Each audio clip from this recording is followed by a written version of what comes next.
Bonjour Anne Judic. Bonjour Jean. On commence avec vous cette revue de presse avec Ouest France ce matin. Oui, on va démarrer avec un article de Ouest France qui est consacré aux victimes aux violences dont sont victimes les pompiers, parce qu'il y a eu il y a quelques jours des incidents envers les pompiers quand ils sont intervenus dans certains quartiers de Nantes.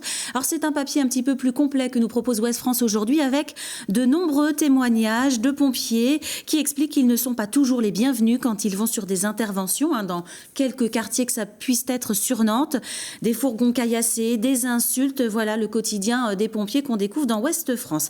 Un autre article qui n'a absolument rien à voir à présent, c'est un portrait d'une championne de bridge. Elle est originaire de Clisson, on la voit en photo à droite, c'est Bénédicte Cronier, et elle vient de remporter une compétition internationale de bridge. Alors c'était une compétition en ligne, et pour la petite anecdote, à cette compétition participait Bill Gates dans l'équipe américaine, et donc il a été battu par l'équipe de notre clissonnaise.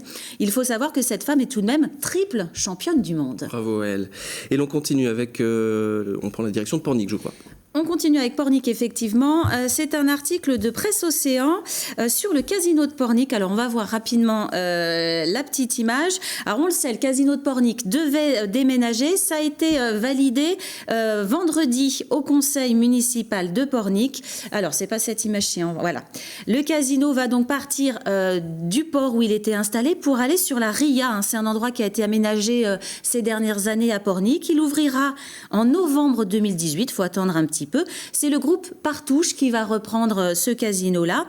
Il sera de forme ovale pour la petite histoire, avec 2 salles de jeu, 2 salles de restaurant également, et puis un grand espace pour recevoir des spectacles avec 800 places.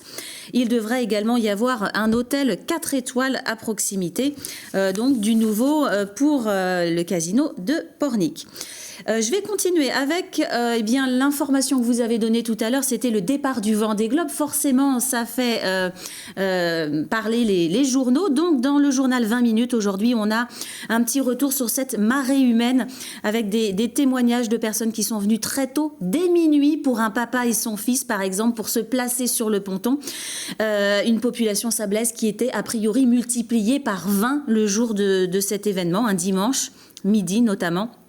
Et puis, dans Ouest France à suivre, on trouve aussi de très belles photos du départ. Donc voilà cette belle photo, vous en avez quelques autres à suivre, avec des anecdotes. Par exemple, Jean Le Cam a failli partir sans beurre. Voilà. Merci beaucoup Anne.